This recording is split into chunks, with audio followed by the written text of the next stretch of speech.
Selamat malam, kembali lagi dengan MH Entertainment tentunya.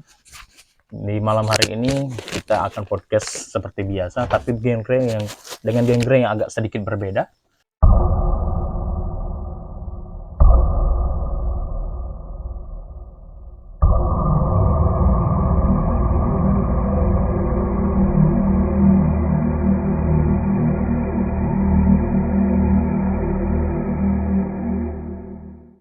Saya akan memanggil bintang tamu kita melalui teko ini atau melalui yang ada di pegang saya ini ya.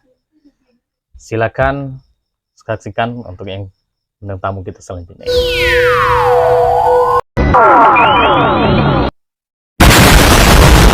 Oke, sudah timbul ternyata. Ini dia juru kunci yang saya maksudkan itu tadi. Beliau langsung timbul dari teko yang sangat berhasiat ini. Bagaimana Pak? Apakah kabar Bapak untuk hari ini ketika masuk dari MH Entertainment? Ya, sebelumnya saya boleh minum dulu. Oh ya, silakan Pak. Bismillah. Ya, silakan kita minum aja dulu ya, biar agak sedikit santai. Ini ya. apa, Pak? Ini sedikit cemilan. Gorengan, Pak. Ya, cemilan seperti biasa ya, supaya Pak kita ngobrol ini agak sedikit kaku. Meskipun agak santai, sedikit Pak, kaku ya, biar menjadi santai, makanya ada sedikit makanan cemilan seperti ini Pak. Iya, betul sekali, Pak. Dan kabar saya baik-baik saja, Pak. Saya belum menanyakan kabar Bapak. Tadi sudah ada. Belum. Oh iya, mungkin saya yang lupa. Bagaimana Pak? Ini kan kita sedikit mau bertanya nih Pak. Saya mau mempertanyakan tentang masalah ada mistis mandi angin ini. Nampaknya banyak juga kabarnya dari orang-orang yang ingin pertanyakan, yaitu sebuah napal katanya. Iya. Makanya saya langsung bertanya kepada juru kuncinya langsung, yaitu Bapak. Dengan Bapak siapa kalau boleh tahu? Saya Irwan, Pak. Oh, Bapak Irwan. Oke. Dengan Bapak Irwan langsung saya pertanyakan, apakah benar napal yang dimandangin ini berhantu? Oh ya, sebelum itu saya ingin membuktikan kalau saya memang juru kunci, Pak. Ya, saya kebetulan bawa ini, Pak. Aduh, iya, juru kunci. Tadi saya juga tunggu bengkel, Pak, sebenarnya. Oh, ternyata ya, sedikit merangkap ya, Pak. Juru kunci itu cuman kerjaan sampingan saya, Pak. Oh, begitu. Oke.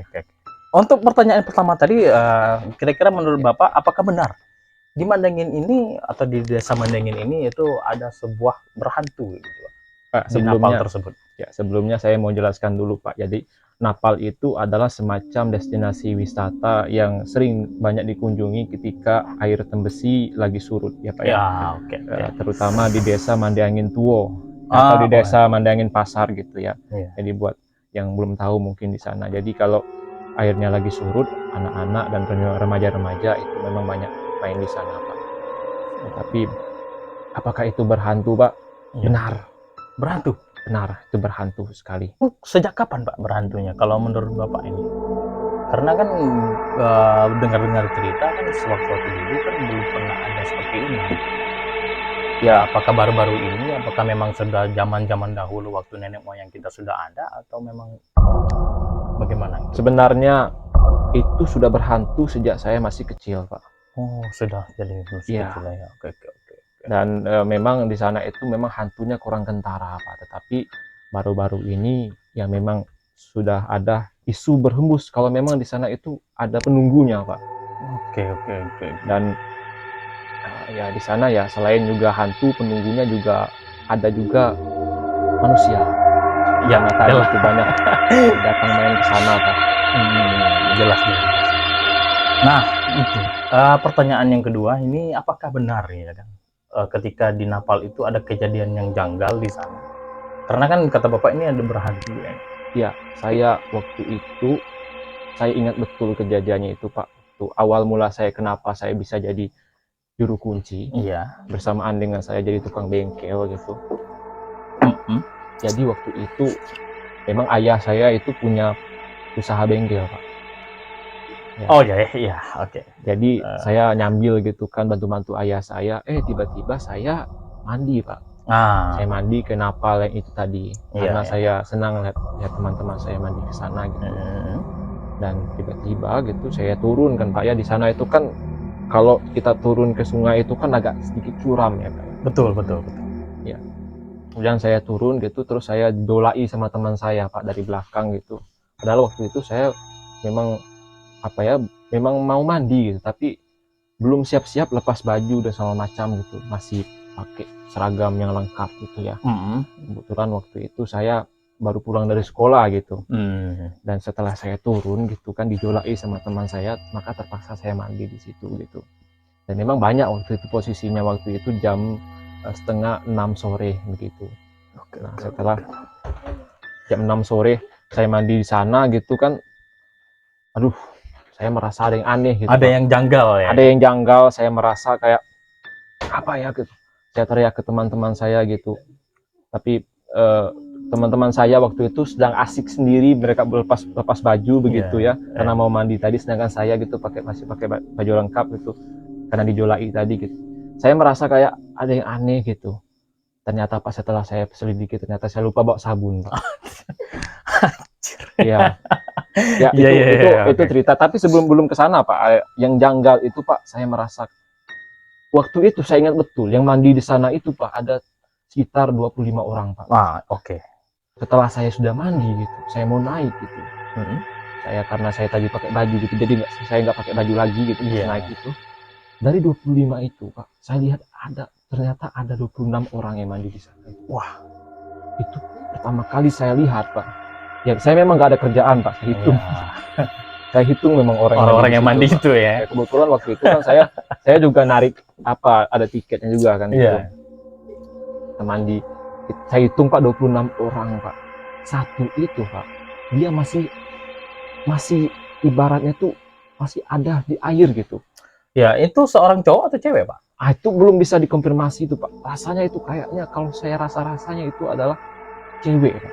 Dia rambutnya panjang begitu, terus dia masih tetap di situ. Saya panggil gitu, wahai saudari gitu kan. Saya panggil, saudari naiklah gitu. Hari mau sore gitu. Nanti kamu dimarah mama kamu, mau ngaji gitu kan. Tapi dia tidak mendengar gitu. Waktu itu ya. Iya, akhirnya karena semua orang sudah naik gitu, dia sendirian di sana itu, saya merasakan kayak ini siapa ini gitu. Setelah saya naik lagi, saya balik lagi badan saya, ketika saya sudah berada di atas tebing, saya balik lagi badan saya, sosok itu hilang. Anehnya di situ ya? Aneh Pak di situ Pak, yang 26 orang itu Pak. Apakah benar menurut Bapak nih, sosok apa penunggu di sana? Kalau setelah saya selidiki lagi Pak, saya tanya-tanya ke ayah saya tadi yang juga orang tukang bengkel tadi Pak, ibu saya, ke nenek-nenek saya gitu Pak, ke orang-orang tua yang ada di rumah saya, yang ada di tetangga sebelah saya, itu katanya adalah dugu Pak. Dugu? Ya. Itu sejenis apa itu Pak? Apakah sejenis hantu yang belum pernah kita jumpai atau memang sebenarnya sama Pak, seperti mistisnya kayak seperti kuntilanak ya kan? Biasanya kan kalau hantu itu kan identik dengan wanita, kuntilanak ya kan. Kuntilanak pun juga banyak macamnya, ada yang warna biru katanya, ada yang juga warna putih, ada juga yang warna merah. Ya, kebetulan itu warnanya hitam Pak. Oh, warnanya hitam ya. Tapi kenapa kok dipanggil dugu Pak?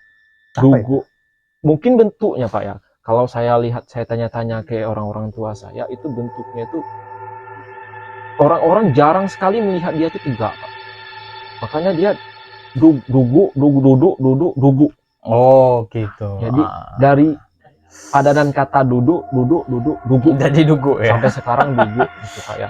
Jadi itulah mengapa namanya itu dugu. Dan itu di sosok yang saya lihat tadi itu memang betul, itu nyata adanya Pak. Dan orang-orang tua saya, tetangga saya itu pernah bercerita bahwasanya mereka juga pernah bertemu dengan sosok ini Pak.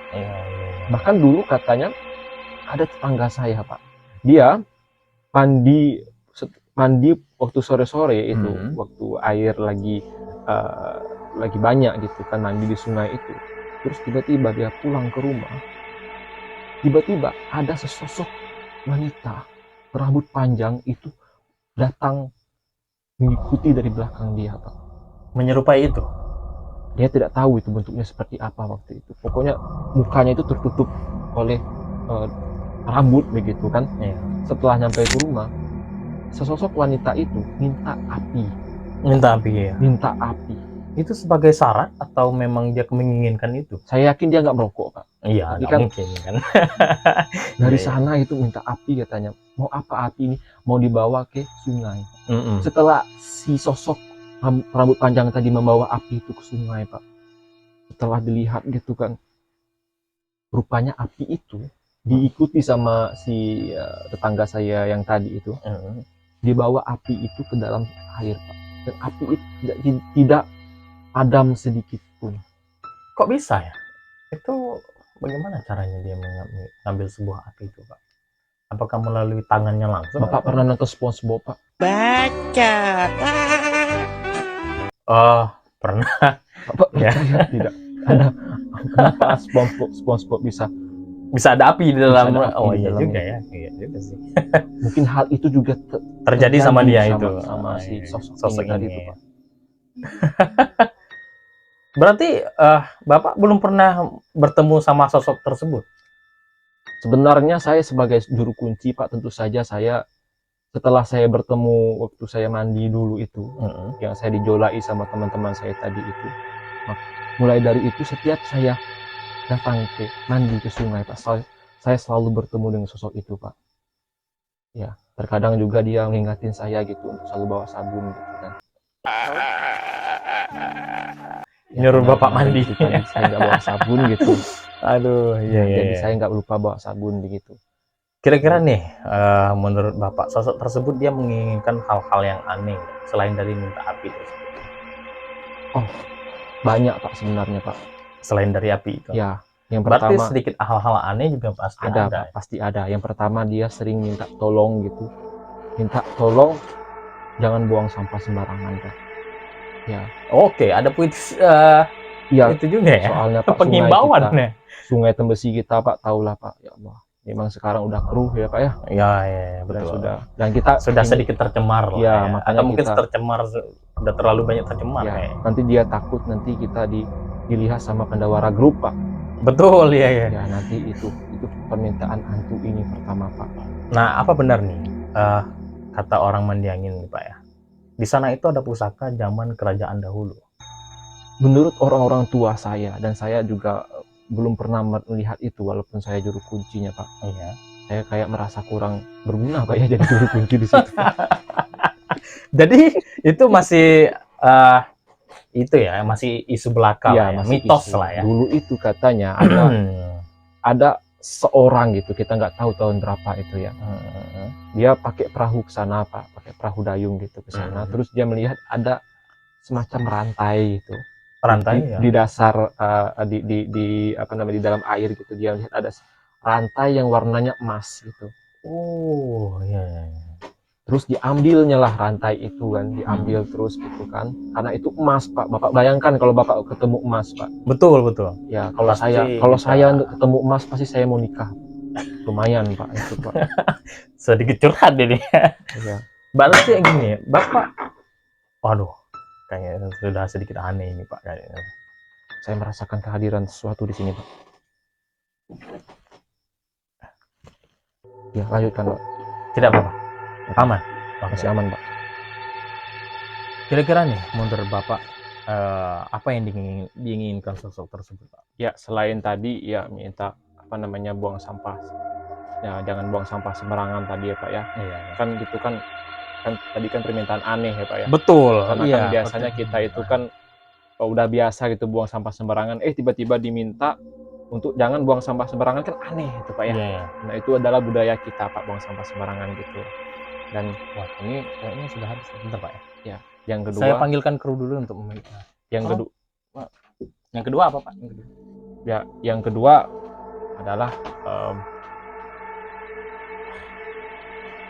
saya merasakan sesuatu yang sangat aneh sekali. Saya teruskan kemudiannya. Yang kedua adalah, Waduh, ini gimana ini, Pak? sosok itu masuk ke sini, Pak. Ini gimana? Apa mau kamu? Pinjam dulu 100. Itu permintaan keduanya, Pak. Kenapa ini? Oke, guys. Nampaknya ini sudah sangat kurang kondusif. Harapan lu ya, kita tutupkan dulu. Next video nanti kita akan lanjut lagi. Oke, sampai jumpa di. Jangan lupa subscribe ya. Dan juga jangan lupa like dan share. Oke, pinjam dulu 100.